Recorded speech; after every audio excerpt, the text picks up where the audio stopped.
Hello, our project is soil water content relative to French broom removal in the San Lorenzo Valley watershed. I'm Katherine McCormick. I'm Kylee Bishop. And I'm Helen Schafer-Dews. We investigated our lab using 3 treatment areas. An area where French broom had been removed a year and a half prior, where French broom was currently growing, and an intact area where French broom had never grown. We put soil moisture sensors 20 centimeters underneath the soil, so we would have the same measurement at all of our treatment sites. We then used Decagon soil moisture sensors and downloaded this using DataTrack software onto our computers. We also measured the transpiration rate of French broom compared to native species in the ecosystem. We did this using an LI 6400 portable photosynthesis system. To eliminate some of our variables in the data, we also measured the soil texture. We used the soil from each treatment and individually mixed it with Calgon water softener before leaving it to rest to measure the percent sand, leaving it to rest again to measure the percent silt, and finally waiting a longer period of time to measure the percent clay, and then applied it to a soil texture triangle.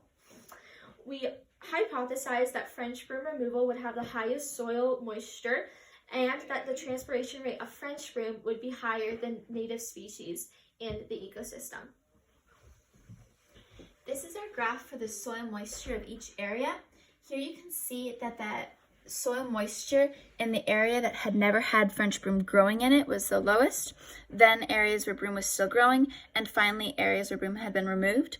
We think this may be because in areas where broom had been removed, there are very little plants overall. In areas where broom is still growing, there are less plants, and in areas where broom has never grown, there are many organisms. This is our soil moisture over time. Here you can see that in areas where broom has been removed, the soil moisture increases very quickly, but then also decreases very quickly in comparison to areas where there are still native species and areas with broom growing in them. We think this is probably because in areas where broom has been removed, there aren't any plants holding water in, so the soil moisture decreases quickly, but there also aren't any plants taking water up, so the soil moisture increases very quickly. This is our rainfall versus throughfall graph. So here we can see that areas with foliage and areas with no foliage had about the same amount of water hitting the ground. And due to the fact that our error bars overlap, we can say this is likely not a variable in our data. Also ruling out a variable in our data, this is our soil texture of each habitat graph, and this shows the overall composition of the soil which the native organisms and the French broom are growing in, such as clay, sand, and silt. And because of the overlap of all 3, we can conclude that this is not causing any discrepancies in our results or impacting our project. Lastly, this is our transpiration rate of French broom and native species in different sites graph. And this shows that French broom, in close association with other organisms such as madrones and oaks, would have higher rates of transpiration when nearby French broom.